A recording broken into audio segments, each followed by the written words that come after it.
दोस्तों इटली के अंदर एक मारिया नाम की औरत जिसकी उम्र 42 साल होती है, वह अपने घर में मेकअप कर रही थी और मेकअप की तैयारी होने के बाद अब उसके घर वाले पूछते हैं कि बेटी आखिर कहाँ जा रही है। उसके माँ बाप भी उसके साथ रहा करते थे। तो जो मारिया होती है वह माँ बाप से कहती है कि मम्मी पापा मैं एक इंटरव्यू देने के लिए जा रही हूँ और मुझे बहुत अच्छी जॉब मिलने वाली है। उसके बाद जो उससे आमदनी या फिर उससे सैलरी मिलेगी उस सारी सैलरी को मैं आप लोगों को ही तो दूंगी। यह कहने के बाद वह पूरा नहा धो करके बन ठन करके घर से निकल जाती है इंटरव्यू देने के लिए। दोपहर हो जाता है, दोपहर से शाम हो जाती है और शाम तक भी मारिया वापस अपने घर पर नहीं आती है। उसके बाद दोस्तों माँ बाप जब इधर उधर फोन करते हैं तो यहाँ पर मारिया का मृत शरीर 2 दिन के बाद एक घर के आंगन में दफन हुआ मिलता है।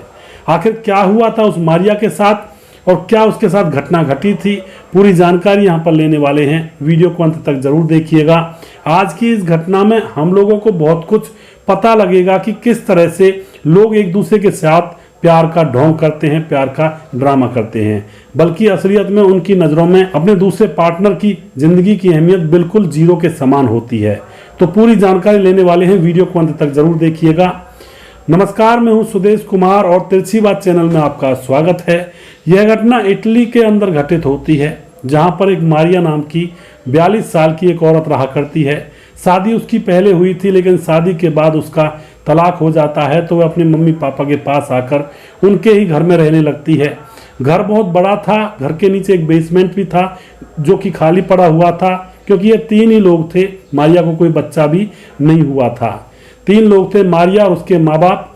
अब ये तीनों लोग आराम से अपने घर में रह रहे होते हैं और इनके नीचे खाली पड़े बेसमेंट में जो मारिया होती है एक 17 साल के लड़के का जिम खुलवा देती है और वह अपने जिम को नीचे चलाया करता था बेसमेंट में।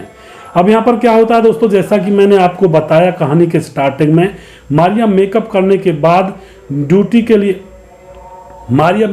के बाद इंटरव्यू देने के लिए घर से निकल जाती है। लेकिन माँ बाप जब इंतजार कर रहे थे, सुबह होती है, सुबह से शाम होती है और फिर रात हो जाती है दोस्तों, लेकिन तब भी मारिया वापस घर पर नहीं आती है।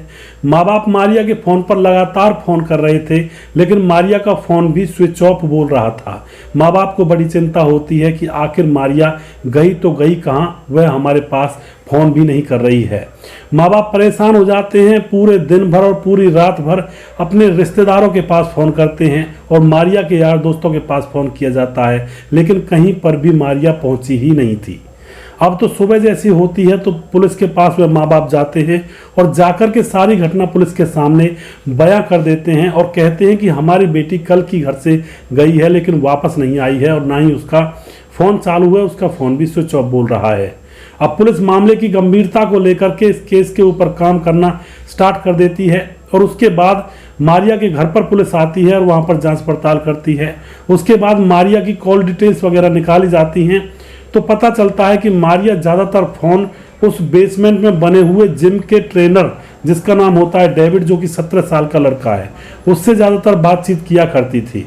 अब तो दोस्तों यहाँ पर डेविड से पूछताछ की जाती है कि मारिया को तुमने देखा है या फिर कहाँ गई है मारिया, क्योंकि तुम्हारे पास ही लास्ट कॉल उसने की थी। तो डेविड बताता है कि मेरे पास तो सर वह आती रहती थी और यहाँ पर जिम भी किया करती थी मेरे जिम में आकर के, और हम बातचीत करते रहते थे, मुझे क्या पता वो कहाँ पर चली गई। दोस्तों उसके बाद पुलिस डेविड को छोड़ करके, अब पुलिस को डेविड के ऊपर ही शक हो रहा था, क्योंकि डेविड के पास वह दिन में 10-10 बार फ़ोन कर लिया करती। अब तो यहाँ पर दोस्तों क्या होता है, पुलिस जब लोकेशन जांच पड़ताल करती है तो डेविड के साथ ही मारिया की लोकेशन बोल रही थी। लास्ट बार वह जिम के अंदर ही गई थी। अब पुलिस सीधा सीधा हाथ नहीं डाल करके उस डेविड नाम के लड़के के जिम के अंदर जाती है, जो कि मारिया के घर के नीचे बेसमेंट में बना हुआ था। जिम के अंदर जांच पड़ताल करती है तो जिम के अंदर जो डंबल होते हैं उनमें से एक डंबल पर खून लगा हुआ था। अब तो यहाँ पर खून की बूंदें जैसे पुलिस को मिलती हैं तो अब तो यहाँ पर पूरा शक पुलिस का उस लड़के डेविड के ऊपर हो जाता है और उसके बाद तुरंत डेविड को अरेस्ट कर लिया जाता है। सख्ती से पूछताछ की जाती है तो पहले तो डेविड बातों को इधर उधर घुमाता है, लेकिन दोस्तों जब पुलिस अपनी पर आती है तो अच्छे अच्छे भूत बोलने लगते हैं। यहाँ पर डेविड भी पूरा राज अब पुलिस के सामने खोल कर रख देता है। डेविड बताता है कि हमारी मुलाकात 2 साल पहले एक डेटिंग ऐप पर हुई थी। डेटिंग ऐप पर हम दोनों दोस्त बने थे और दोस्त बनने के बाद कॉल करने लगे, चैटिंग करने लगे और एक दिन हम दोनों ने वीडियो कॉल की वीडियो कॉल पर जो सामने वाली मारिया थी, मारिया को यह लड़का डेविड पसंद आ जाता है और इन दोनों के प्यार भरे मैसेजेस इधर से उधर जाने आने लगते हैं। दोनों को एक दूसरे से गहरा प्यार हो गया था। अब जो डेविड होता है वह बार बार यही कहता है मारिया से कि मेरा भी कोई काम धंधे का जुगाड़ लगवा दो।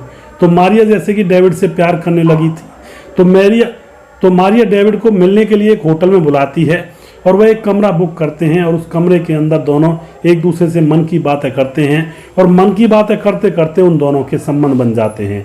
जबकि डेविड 17 साल का था, मारिया 42 साल की थी। मारिया के बेटे के समान था और तो और बेटे से भी छोटा ही बनेगा। तो यहाँ पर दोस्तों ऐसे कर्मों की सजा भुगतनी पड़ जाती है।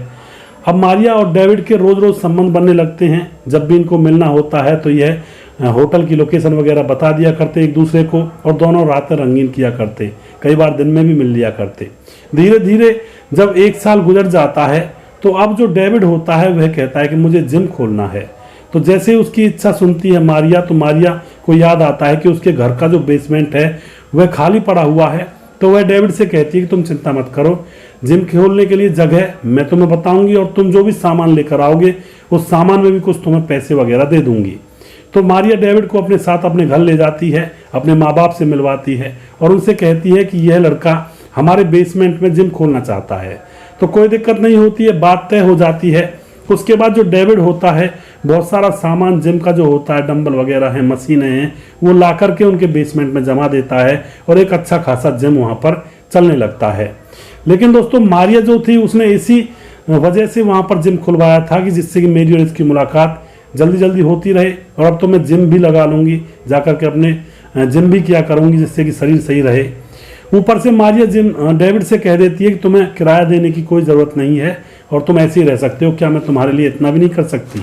अब तो दोस्तों यहाँ पर जिम चल रहा होता है और उधर मारिया कभी सुबह कभी शाम को उसके पास जिम करने के लिए जाती और वह दोनों अंदर वाले कमरे में भी साथ चले जाया करते और वहीं पर संबंध बनने लगते हैं। अब इन दोनों के दोनों ही बड़े खुश थे, कोई दिक्कत नहीं थी। और जो मारिया होती है उस 17 साल के लड़के का काफ़ी ख्याल रखा करती, उसके लिए खाने का इंतजाम करती, खाना पीना उसे अच्छा खिलाती, पैसे भी दे दिया करती, उसकी सारी ज़रूरत की चीज़ें मारिया खुद अरेंज करके उसको दे दिया करती, यानी कि खूब ज़्यादा प्यार वह उससे कर रही थी।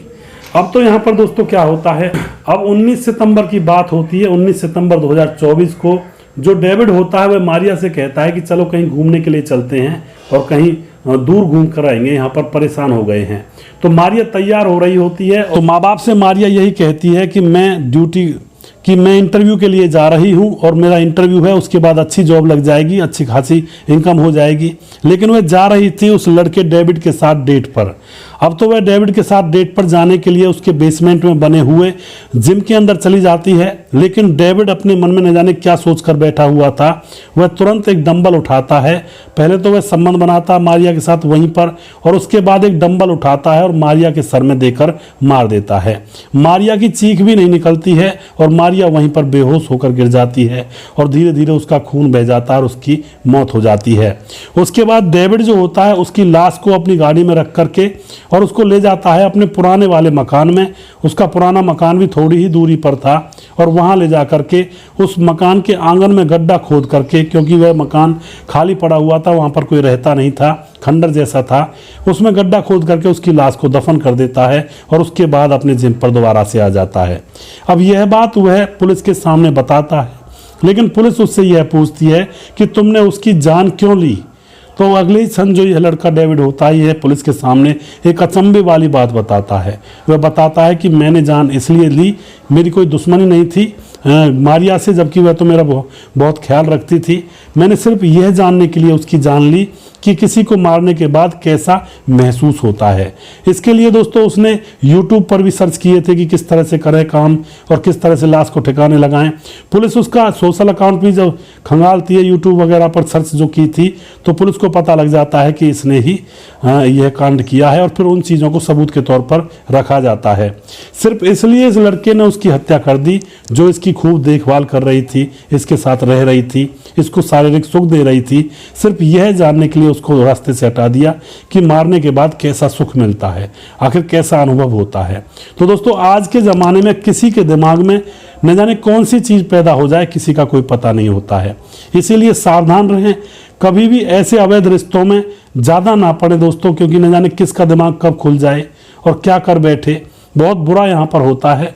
यह घटना 19 सितंबर की है और यह इटली के अंदर घटित होती है। बड़ा ही भयावह यह दृश्य था दोस्तों। लाश को निकालकर पुलिस उसको पोस्टमार्टम के लिए भेज देती है और उसके बाद पता चलता है कि इसकी हत्या की गई है सर पर चोट मारने से।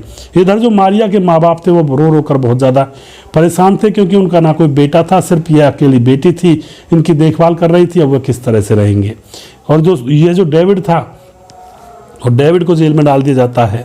इस तरह से दोस्तों यहाँ पर यह कांड हो जाते हैं। आप इस घटना के बारे में क्या कहना चाहते हैं, अपनी राय कमेंट बॉक्स में लिख सकते हैं और लोगों के साथ शेयर कर सकते हैं।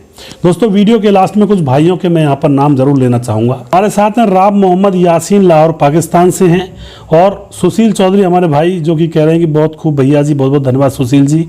उसके बाद हमारे साथ हैं, बहुत ही प्यारा वीडियो बनाते हो, मैं नोएडा से हूँ सर, जो कि लिख रहे हैं, लेकिन नाम उन्होंने नहीं लिखा है, आईडी में लिखा है गोरेलाल प्रजापति। तो गोरेलाल जी बहुत बहुत धन्यवाद आपका। उसके बाद हमारे साथ हैं प्रेमपाल, बरेली उत्तर प्रदेश से हैं। सुदेश भाई आपकी जो कहानियाँ होती हैं बहुत अच्छी लगती हैं। प्रेमपाल जी आपका बहुत बहुत धन्यवाद। उसके बाद हमारे साथ हैं नितेश पासवान, नमस्ते भैया जी। नितेश पासवान, जिला गिरिडीह और झारखंड से रहने वाला हूँ, बहुत बहुत धन्यवाद भाई का। उसके बाद हमारे साथ हैं गोरेलाल, दोबारा से लिखते हैं मैं गोरेलाल प्रजापति, गौतम बुद्ध नगर नोएडा से हूं सर, आपका वीडियो बहुत अच्छा लगता है। गोरेलाल जी बहुत बहुत धन्यवाद आपका। नागेंद्र प्रसाद राजवंशी, मोरड नेपाल से हमारे वीडियोस को देखते हैं, बहुत बहुत धन्यवाद करते हैं हम नागेंद्र प्रसाद जी का। उसके बाद राधे श्याम शर्मा, सिरसी जयपुर राजस्थान से हैं, और जो कि हमारे वीडियोज़ को देखते हैं लगातार, बहुत बहुत धन्यवाद करते हैं भाई का। और उसके बाद हमारे साथ हैं गौरव यादव, पूर्णिया बिहार से हमारे वीडियोस को देखते हैं। और फिर सोनू अंसारी, गोमतीपुर आरके स्टेट अहमदाबाद से हमारे दोस्तों का नाम भी लीजिए, इफ्तिखार भाई, फरमान भाई, साद भाई और रेहान भाई। बहुत बहुत धन्यवाद आप सभी भाइयों का। इसी तरह से हमें प्यार करते रहिए, वीडियोस को देखते रहिए। हमें हमारे साथ दोस्तों कमल बख्शी हमारे भाई, जो कि एक वीडियो में मैंने कोई गलत नाम ले दिया था उसके बारे में बता रहे हैं। और कमल बख्शी हमारे भाई जो कि गुरदासपुर पंजाब से रहने वाले हैं, भाई बहुत सपोर्ट करते हैं, सपोर्टेड इंसान हैं। और कमल बख्शी भाई, सुदेश भाई, लड़की मूर्ख थी, पहली बात तो घर से निकलना नहीं चाहिए था आशिक राजू के साथ, और अगर चली भी गई थी तो वापस जाने के लिए ढिंडोरा नहीं पीटना चाहिए था, चुपचाप चली जाती। कमल बख्शी फ्रॉम गुरदासपुर पंजाब से, बिल्कुल सही कह रहे हैं कमल बख्शी जी। कई बार दिमाग काम नहीं करता है और लोग न जाने कैसी कैसी हरकत करते हैं। कैलाश चौधरी हमारे भाई जो कह रहे हैं कि गौरी ने पति को धोखा दिया, जिसकी सजा उसे मिली। कैलाश चौधरी कल्याण महाराज से हैं। कैलाश जी बहुत बहुत धन्यवाद आपका, सपोर्ट करते रहिए। राजेंद्र सोनकर हमारे भाई जो कह रहे हैं कि गौरी ने अपने पति के साथ बहुत ही गलत किया, जिसका खामियाजा उसको भरना पड़ा। जी बिल्कुल। नईम अहमद भाई हमारे कह रहे हैं कि भाई खेली खाई थी और हरियाली में घूमी हुई थी, लगता है लड़की कुछ ज़्यादा ही चालाक थी और लड़का फिर भी सीधा साधा था। बिल्कुल नईम जी आप सही कह रहे हो। नईम अहमद भाई हमारे बहुत सारे कमेंट करते हैं, बहुत ही सपोर्ट करते हैं। राम गोसाई भाई हमारे बहुत सपोर्ट करते हैं, लगातार कमेंट करते हैं, कह रहे हैं कि लड़की ने खुद अपने पैरों पर कुल्हाड़ी मारी। जी बिल्कुल राम गोसाई जी। और उसके बाद रहमान हाफिज़ हमारे भाई कह रहे हैं कि मैं रहमान हाफिज़ अहमदाबाद गुजरात से हूँ। जी बहुत बहुत धन्यवाद रहमान जी। बाबूलाल हमारे भाई नमस्कार करें, नमस्कार जी। उसके बाद बबलू OPLD जो कह रहे हैं कि जय हिंद सर, जय भारत। बबलू निषाद यूपी, हमीरपुर जैसी करनी वैसी भरनी, हम आपकी हर वीडियो देखते हैं। हमारा वीडियो देखने के लिए मकसद रहता है कि आप उससे कहानी को अच्छे से लिखते हैं और उसको अच्छे तरीके से सुनाते हैं, जो कि पूरा ध्यान लगाकर जो भी व्यक्ति वीडियो देखता है तो पूरा दिमाग कहानी की तरफ ही रहता है। वीडियो धन्यवाद बड़े भैया जी, आप ऐसे ही कहानी के बीच में करके हम लोगों को भी सुनाते रहें, उसको समाज में आगे कुछ सीख मिलती है। जी बिल्कुल बबलू जी, आप सीखते रहें और इन चीज़ों से बहुत कुछ सीखने को मिलता है, अगर सीखा जाए तो। अगर सीखा नहीं जाए या फिर ऐसी कहानी सुने तो फिर कुछ नहीं मिलेगा। सुजीत कुमार हमारे भाई जो कि नमस्कार गुरु जी, नमस्कार, मैं सही हूँ बिल्कुल। और सुनील बड़े हैं सर, आप वीडियो बहुत ही लंबी बनाते हैं। सुनील जी थोड़ा नाम लेने में बड़ी हो जाती है, कुछ थोड़ा डिटेलिंग करता हूँ इसलिए थोड़ी बड़ी हो जाती है। तो ये थोड़ा डिटेलिंग तो करनी पड़ती है, वरना फिर कहानी समझ में नहीं आती है। भीख सिंह हमारे भाई ये कहते हैं कि अहाता तो ला नहीं सकता प्यार। बिल्कुल सही कह रहे हैं भीख सिंह जी, ये समझ में नहीं आया, अहाता तो ला नहीं सकता प्यार। भीख सिंह जी आप दोबारा लिखें, थोड़ा गलत हो गया, मिस्टेक हो गई है इसमें।